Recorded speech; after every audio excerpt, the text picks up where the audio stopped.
हे लोक देशप्रेमाची भाषा बोलतात।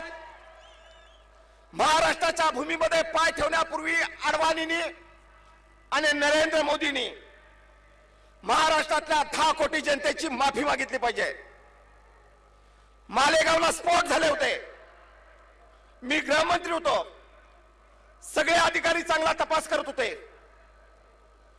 तपासामध्ये सापडली साध्वी, तपासामध्ये सापडला पुरोहित कर्नल। अधिकाऱ्यांनी कुणाची भीडभाड न ठेवता ज्यांनी स्फोट केलेले आहेत त्यांना पकडण्याचं प्रामाणिक काम केलं। अडवाणी साहेब, हेमंत करकर यांच्याबद्दल तुम्हीच म्हटलं होतात का नव्हतात? राजकीय हेतूने प्रेरितून एक काम करतायत, मॅजिस्ट्रेट इन्क्वायरी झाली पाहिजे। नरेंद्र मोदी, तुम्ही आणि तुमच्या पक्षाने शहीद झालेल्या माझ्या 72 अधिकाऱ्यांच्या बद्दल कोणती भूमिका व्यक्त केली होती?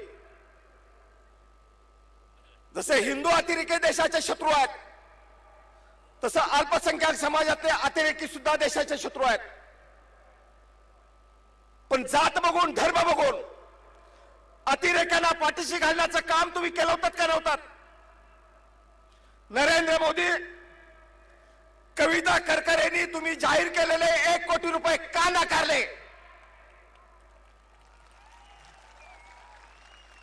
शहीदांच्या एका पत्नीचे उद्गार आहेत, आमच्या पतीवर अतिरेक्यांनी नंतर हल्ला केला, पण या हल्ल्यापूर्वी भारतीय जनता पार्टीच्या अतिरेक्यांनी आमच्या पतीवर पहिल्यांदा हल्ला केला होता। तुमचे 1 कोटी रुपये मला नकोत। एका शहीदाची पत्नी तुमचे 1 कोटी रुपये नाकारते, जनाची नाही मनाची चाल बाळगून तुम्ही राजीनामा द्यायला हवा होता। तुमच्या राज्यामध्ये मुस्लिमांची घरं पेटवली जातात, तुम्ही जिथं मुख्यमंत्री आहात तिथं साक्षीतनं माहिती पुढे आली, ज्या गरोदर मुस्लिम भगिनी होत्या त्यांच्या पोटामध्ये खंजिरी खुपसल्या आणि बाळ पोटातनं बाहेर काढली गेली। ही अतिरेकी विचाराचे लोक देश एकसंघ टिकू शकतील? संरक्षण मंत्री म्हणून प्रदीर्घ अनुभव असलेले पवार साहेब या देशाचं संरक्षण करू शकतील। राष्ट्रवादीचा नारा राहील, अभेद्य आणि सुरक्षित देश, स्वाभिमानी महाराष्ट्र, स्वच्छ सुंदर गाव। राष्ट्रवादी काँग्रेसची वाटचाल मागल्या 10 वर्षांमध्ये त्या दिशेने सुरू झालेली आहे। कृषी मंत्री अनेक झाले, पण एकाही कृषी मंत्र्याला कर्जात डुबणारे संसार कधी दिसले नव्हते। आज सकाळी झालेल्या मीटिंग मध्ये आपल्या सगळ्यांच्या वतीने आम्ही पवार साहेबांचं अभिनंदन केलंय। 70,000 कोटी रुपयाची कर्जमाफी या देशाच्या इतिहासामध्ये शेतकऱ्यांना कधीही मिळाली नव्हती। ती कर्जमाफी देण्याचं काम पवार साहेबांच्या नेतृत्वाखाली केंद्र सरकारने केलं। त्यांचाच आदेश, ज्यांनी बुडवली त्यांना कर्जमाफ झाली अशी टीका सुरू झाली, ज्यांनी भरलं त्यांना काय? आज भुजबळ साहेबांना आणि त्यांच्या सगळ्या सहकाऱ्यांना मनापासून धन्यवाद दिले पाहिजेत। 6,500 कोटी रुपये राज्य सरकारने माफ केले। इतका मोठा दिलासा शेतीला आणि शेतकऱ्याला कधीही मिळाला नव्हता, तो केवळ पवार साहेबांच्यामुळे मिळू शकला। विदर्भात गेला तर कापसाला चांगला दर मिळतोय, नाशिकात आलं तर कांद्याला चांगला दर मिळतोय, पश्चिम महाराष्ट्रामध्ये गेलं तर उसाला चांगला दर मिळतोय, गव्हाला चांगला दर आहे। शेतीमालाला एवढा चांगला दर या देशाच्या इतिहासामध्ये कधीतरी मिळाला होता का? देश अन्नधान्याच्या बाबतीमध्ये स्वयंपूर्ण झाला, याचं प्रमुख कारण आहे शेतीतलं कळणारा शेती मंत्री झाला। तुमची आमची सामाजिक आर्थिक परिवर्तन व्हायची असतील तर आपलाच माणूस पंतप्रधान झाला पाहिजे। केवळ बांधाच्या आतली शेती चांगली पिकली तर शेतकऱ्याचं आणि कष्टकऱ्याचं नशीब पिकेल असं नाही। चौधरी चरण सिंग म्हणायचे, शेतकऱ्याचा एक हात नांगरावर पाहिजे आणि शेतकऱ्याचा दुसरा हात लोकसभेच्या दिशेने पाहिजे। शेती चांगली पिकली पाहिजे, पण पिकलेलं चांगलं विकलं गेलं पाहिजे। आज ते काम आदरणीय पवार साहेब करू शकतात। मराठवाडा विद्यापीठाच्या नामांतराचा निर्णय सत्ता गेली तरी चालेल, पण शाहू फुले आंबेडकरांच्या महाराष्ट्रामध्ये पुरोगामी चाक पाठीमागे फिरवण्याचं पाप मी करणार नाही. मुख्यमंत्री पद गेला, पण नामांतर करून दाखवला. मंडल आयोग लागू करताना देशातल्या अन्य राज्यामध्ये दंगली झाल्या, पण इतर मागासवर्गीय घटकांना न्याय मिळाला पाहिजे म्हणून यशस्वीपणाने मंडल आयोग लागू करून दाखवला. 30% महिलांना रिझर्वेशनची भूमिका, समाज परिवर्तनामध्ये मागल्या 30-35 वर्षामध्ये झालेला प्रत्येक निर्णय आदरणीय पवार साहेबांच्या हुशारीमुळे, कामामुळे आणि त्यांच्या धडपडण्यामुळे मिळालाय. त्याशी इमान राखायचं असेल तर सगळ्यांनी मिळून त्यांना साथ देण्याची आवश्यकता आहे. खासदारकीचा कोण उमेदवार आहे, कुठल्या गटाला संधी मिळाली, हे सगळे प्रश्न गौण आहेत. राष्ट्रवादीचा कोण उमेदवार आहे हे बघून पवार साहेबांना ताकद देण्याचं काम आपण केलं पाहिजे.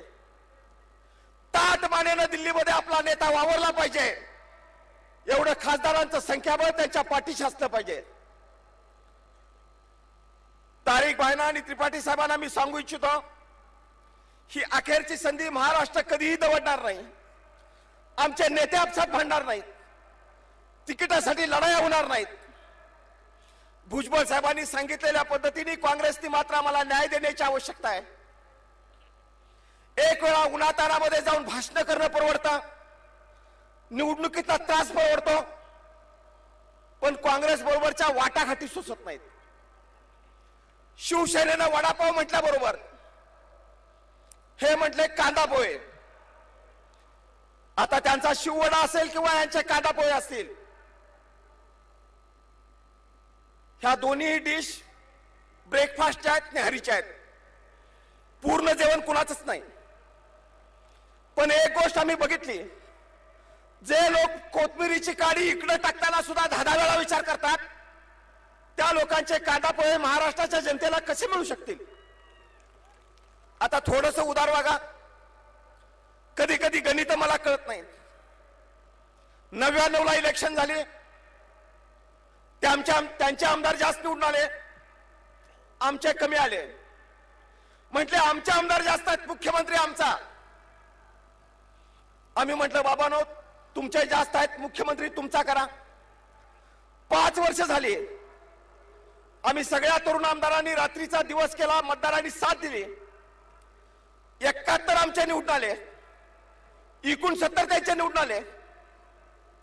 आमच्या अनेकांच्या मनामध्ये दिवसा स्वप्न यायला लागली, आता आपलं जमतंय असं वाटायला लागलं. पण कसलं जमतंय?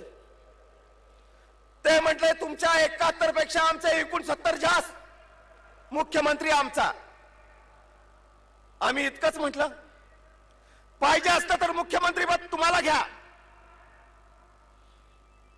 पण 71 पेक्षा 69 जास्त हे ज्या गुरुजींनी तुम्हाला शिकवलं, त्या गुरुजीचं नाव आणि पत्ता तेवढा आम्हाला द्या.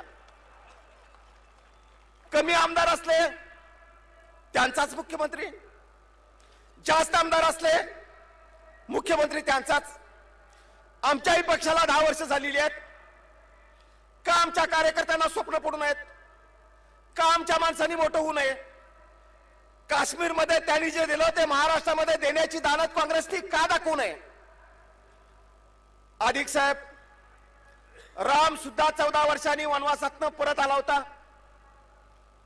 पण तुमचं नाव गोविंदराव असल्यामुळे 31 वर्ष वनवास, तोही घराच्या बाहेर. अधिक साहेब, मी सामान्य कार्यकर्ता होतो. पुलोद निर्माण होतोय असं वर्तमानपत्रामध्ये बातम्या येत होत्या. मी समाजवादी काँग्रेसचा 1 रुपयाची पावती फाडलेला कार्यकर्ता होतो. आपले पवार साहेब पंतप्रधान झालेलं बघायला मिळावं म्हणून काही तरुण कार्यकर्त्यासह आम्ही आमदार निवासमध्ये मुक्काम ठोकला होता. त्यावेळच्या गोविंदराव अधिक मला आठवत आहेत. पुलोदला साथ देणाऱ्या आमदारांची यादी ते बनवत होते. पवार साहेबांना देत होते की जी यादी पुन्हा राज्यपालांना देण्यात आली आणि पवार साहेब आयुष्यामध्ये पहिल्यांदा मुख्यमंत्री झाले. तिथून पुढे साहेबांनी कधी मागे बघितलं नाही. अधिक साहेब, 30 वर्षापूर्वी पवार साहेबांच्या जीवनाला ब्रेक